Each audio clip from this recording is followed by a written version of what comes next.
lawmakers.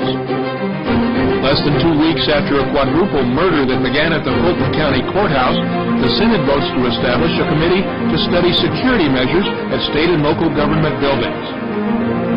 The House debates a measure that would establish a statewide smoking ban with some exceptions.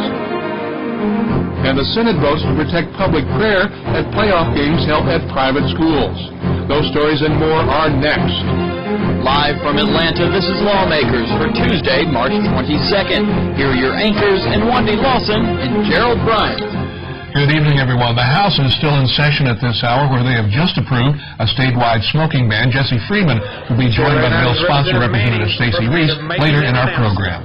And the House also approves a measure that would legalize the sale of sparklers in Georgia. But our top story tonight, the security of state and local government buildings. In response to the recent Fulton County Courthouse shootings, the Senate today passed legislation that would create a committee to study security measures at state and local government buildings. David Zelski is standing by live with more on Senate Resolution 431. David. Well, thanks, Wendy. This committee would consist of 7 senators who are scheduled to meet 3 times, beginning right after Sonny died, unless after the 3rd the committee feels the need for more meetings. The state legislature is not pointing fingers with this resolution. The goal of the 7-senator committee is to make sure a security lapse like this does not happen again. I'm happy to bring it to you today. I'm not happy, however, about the situation that causes me to bring this. This resolution simply sets up a 7-member Senate study committee to study the state of security in state buildings and in county courthouses.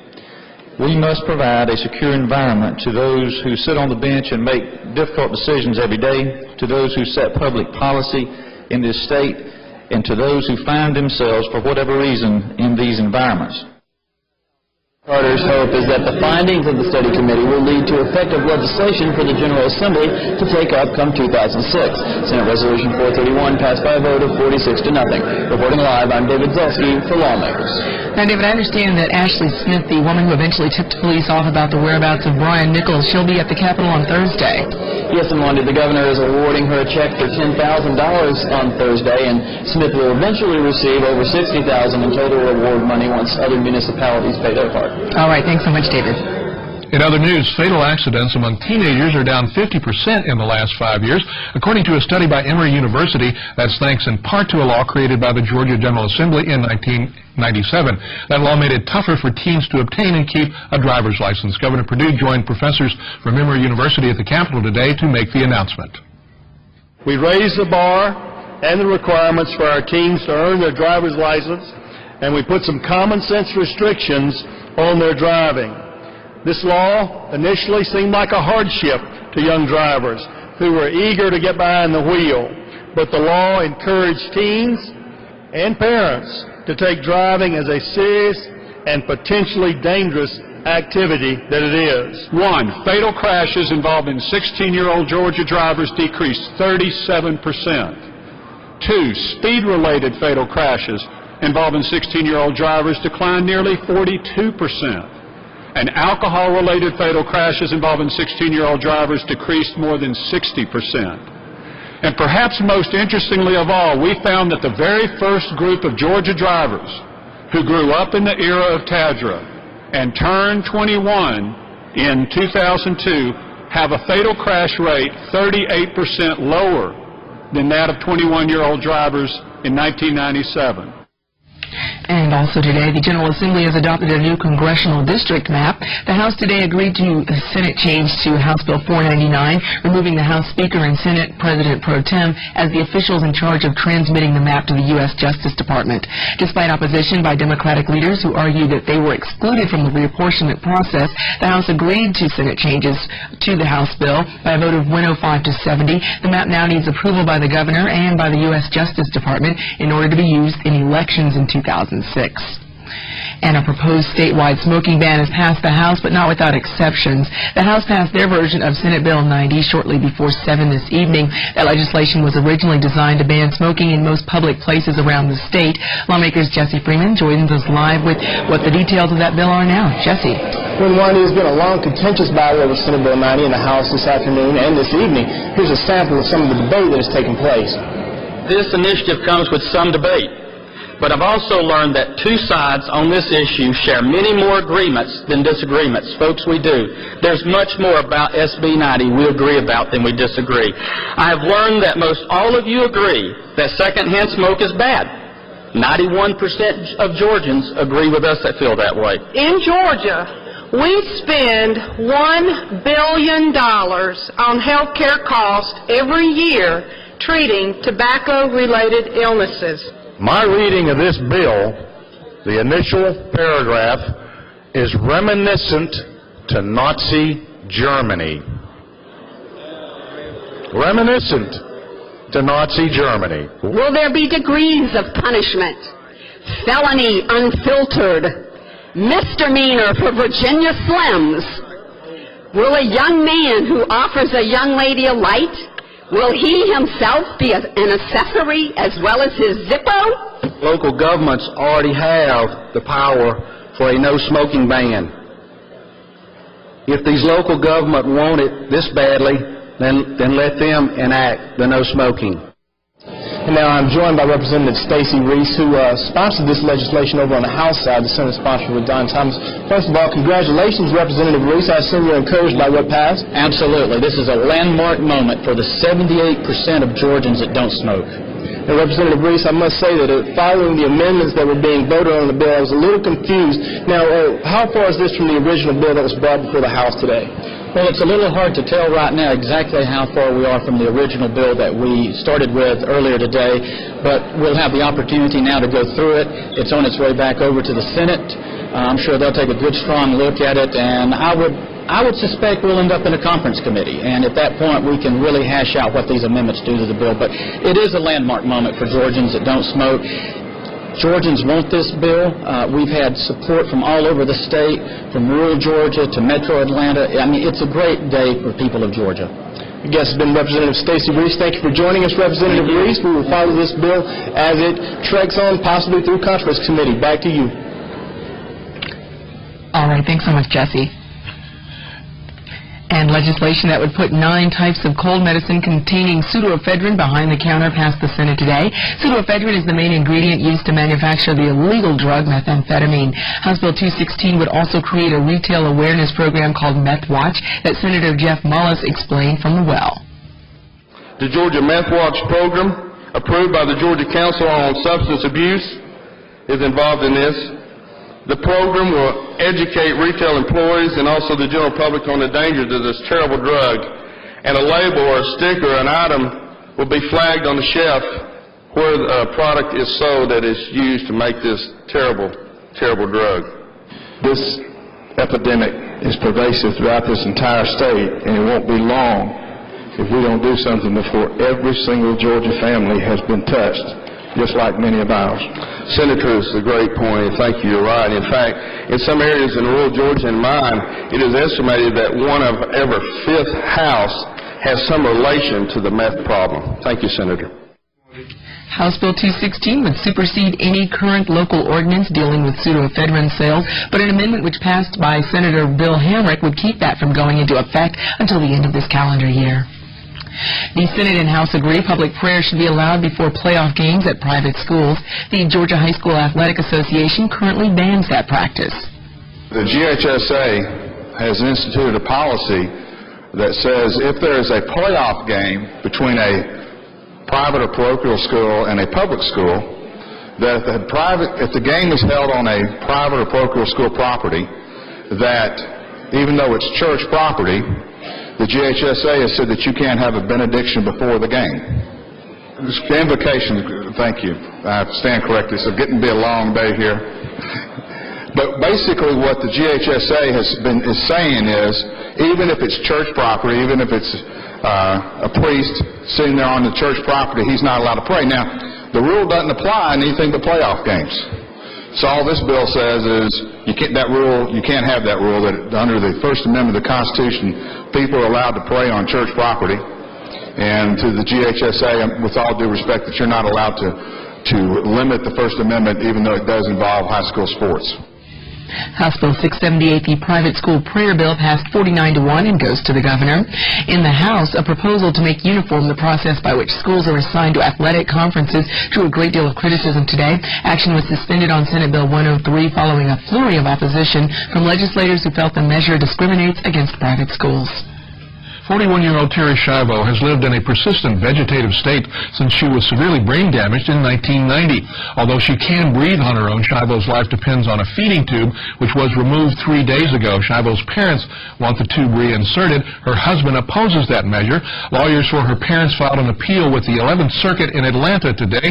As the national attention in this case shifts to the federal courthouse in Atlanta, a Georgia senator says he plans to introduce legislation he hopes will prevent a similar situation from ever becoming a court battle in Georgia. Lawmakers Angelina Washington joins us live with more. Angelina.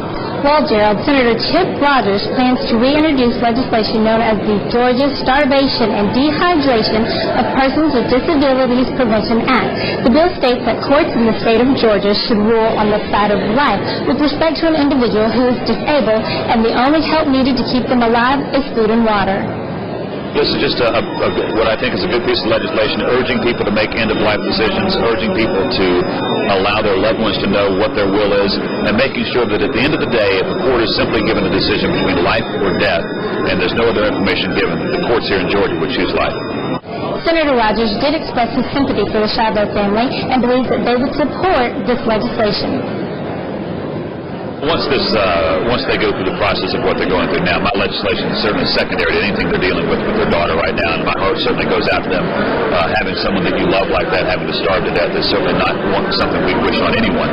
So I will go through that process of allowing that to take place, whatever is going to take place. And then after that is over, I would love to have their support on legislation like this, because I'm certain that they would want to prevent something like that happening to anyone here in Georgia as well. Because this legislation did miss the crossover day last Tuesday, Senator Rogers plans to ask the Senate for unanimous consent in suspending the rules to allow him to introduce the bill and have it assigned to committee. He believes that much discussion is in order on the measure. Final passage of the bill would not take place until next year. Reporting live, I'm Angelina Washington for Lawmakers. Thank you very much, Angelina. Well, the House agreed to a Senate proposal to extend managed care for Medicaid, but with some changes. Debate over Senate Bill 140 today centered around an amendment by House Rules Chair Earl Earhart. Representative Jeff Brown explained that the change provided a challenge for the bill's final passage.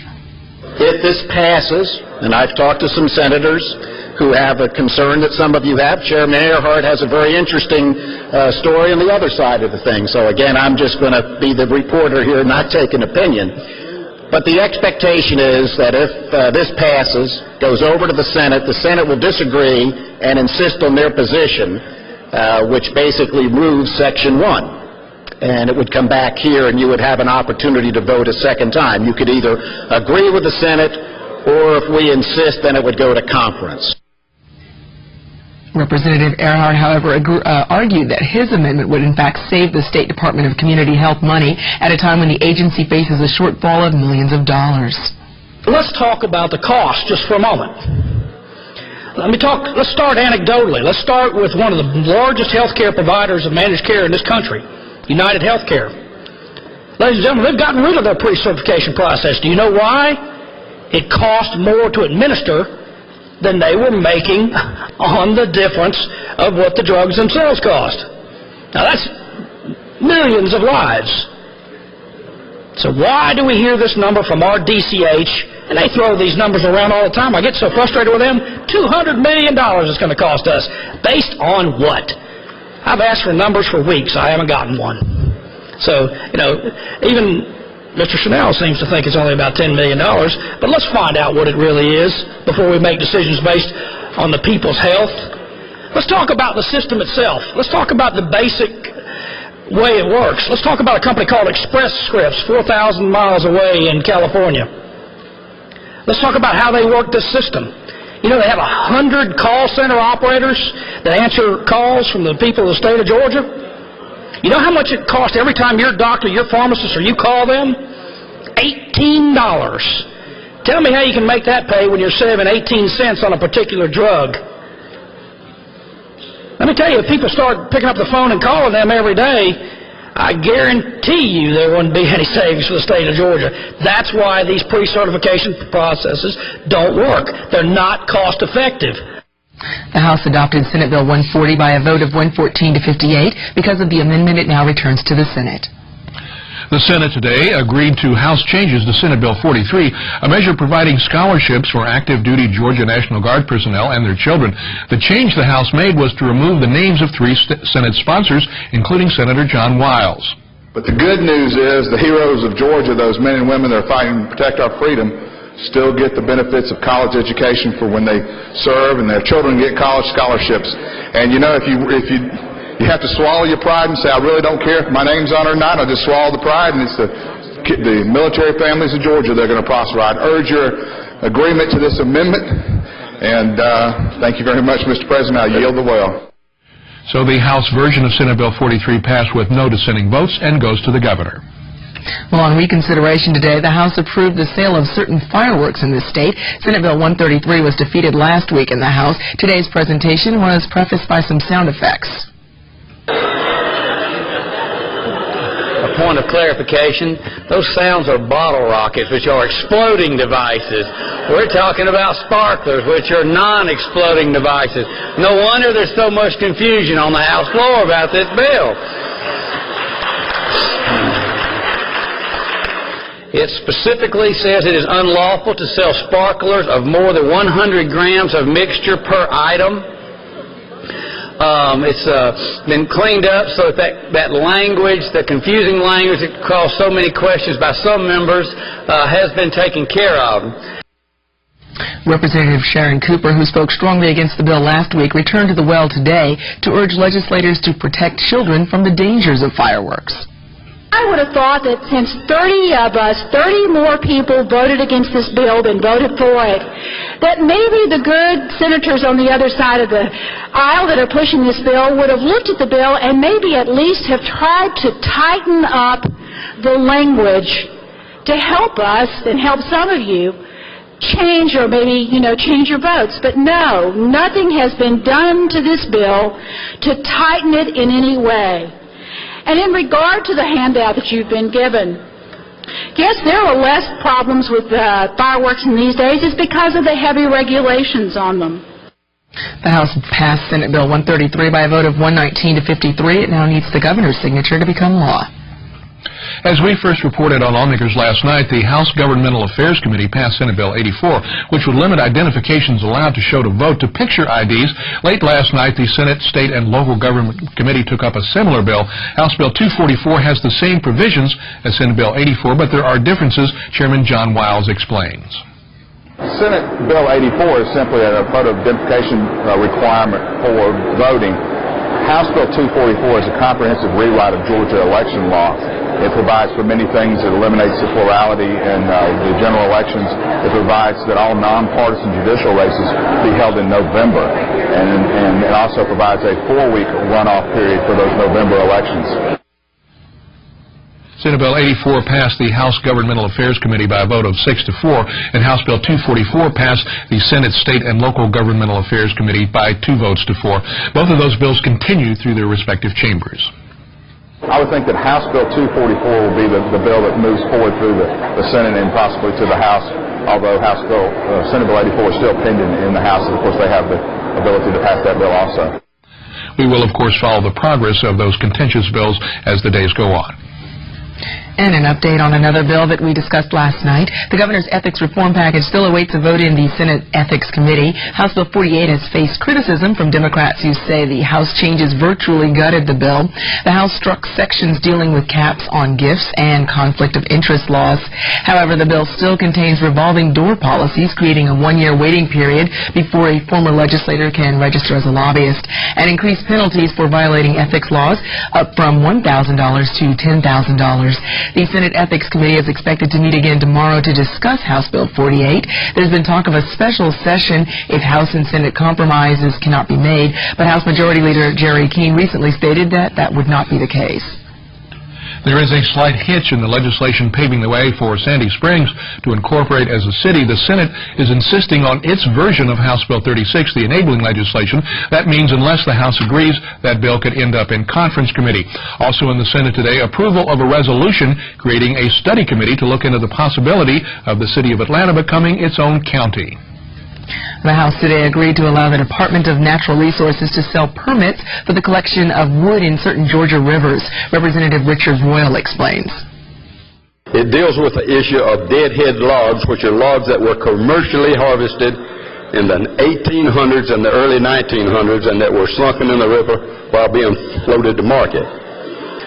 Senate Bill 283 provides for a process whereas DNR establishes a program for the recovery of deadhead logs from only 2 river segments, and they are only the navigable parts of the Flint and the Altamaha rivers. Representative Al Williams disagreed with this plan. He was saying that the Department of Natural Resources has not done enough research into the repercussions of the collection of this wood. I submit to you that our knowledge of the rivers are limited. If we're wrong, look what we face. Moving these logs will create a lot of silt that will flow upstream and create some problems that I don't think we want to see happen. It's too dangerous to go into it without enough knowledge as to what the effect's going to be. Now, at what point do we put quality of life above industry needs? The Williams amendment failed. Senate Bill 283 passed 90 to 76, now goes to the governor for his signature. Turning to the Senate today voted to adhere to their amendment to a sexual offender bill, House Bill 188. Here's Senator Chip Rogers. House Bill 188 is the bill that requires that a photograph be placed in the newspaper of a sexual offender once they're released from jail. This body had added language to increase penalties for those who are convicted of crimes against the mentally handicapped, and we believe that's a good position. We'd like to stick with that and go to conference committee and work that out. While House Bill 188 is headed to a conference committee, House Bill 195 is headed to the governor. The Senate passed that bill today. It reduces to 90 days the legal process of terminating parental rights, a process used in cases of child abuse. Here's Senator John Douglas. The General Assembly presumes that once a petition to terminate parental rights is filed in juvenile court, such cases should be heard and decided as expeditiously as possible so as not to result in the delay of a termination of a child's future. This is something that we need to do, folks, to try to help the children among us who are suffering in abusive situations. Again, it passed the House unanimously, and I hope it would the Senate. House Bill 195 passed 43-2 and goes to the governor. House Bill 58 also passed the Senate today. It would allow some prison inmates to work in private industry. Here's Senator Johnny Grant.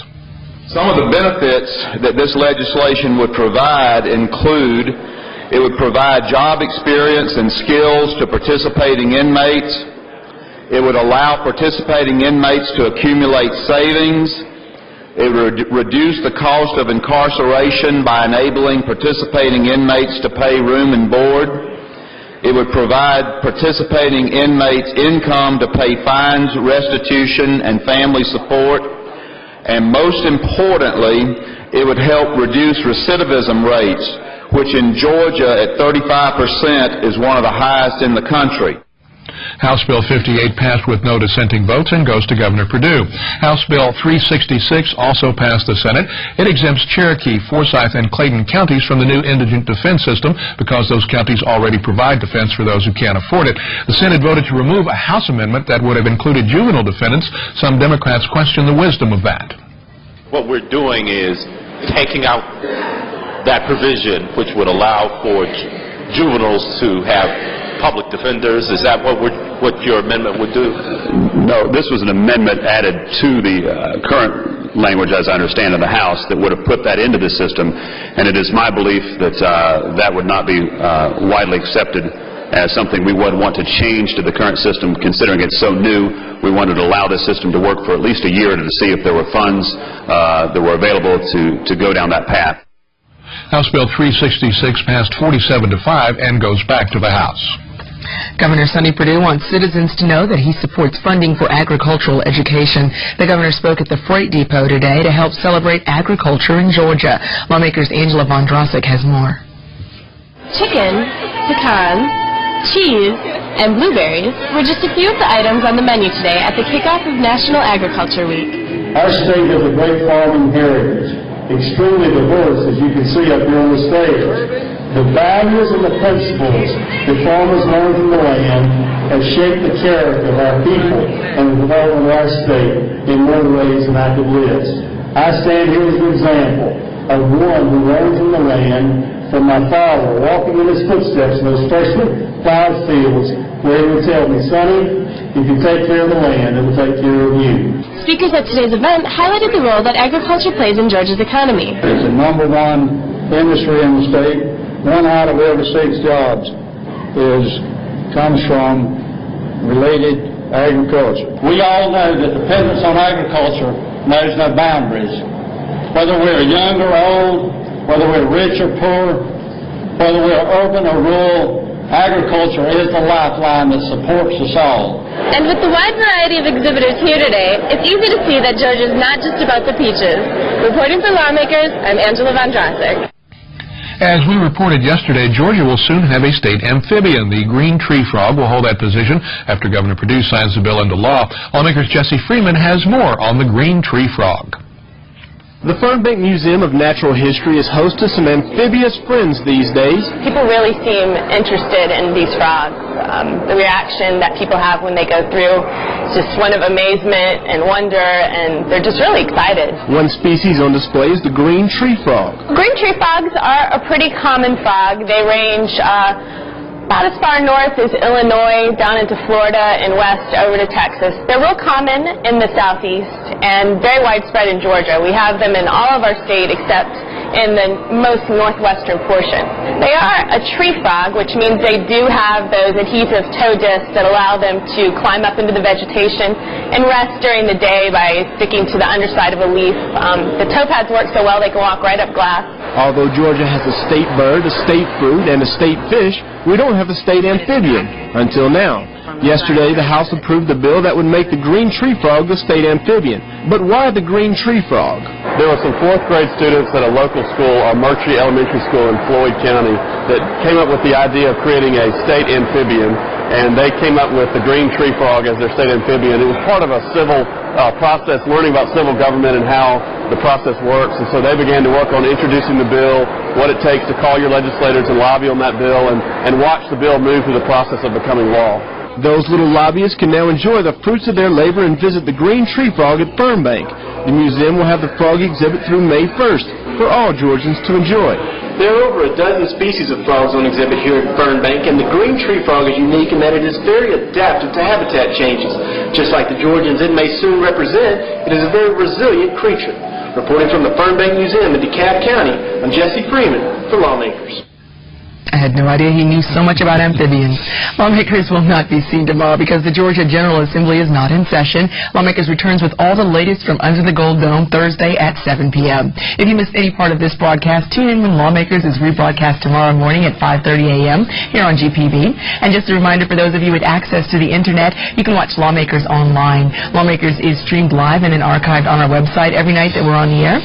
Now stay tuned as host Alan Alda takes a look at the history of the deep subalvin on Scientific American Frontiers. That program's coming up next year on Georgia Public Broadcasting. That is our broadcast for this, the 36th legislative day of the Georgia General Assembly. I'm Gerald Bryant. And I'm Wendy Lawson. We'll see you on Thursday, and for all of us here at Lawmakers, have a good night.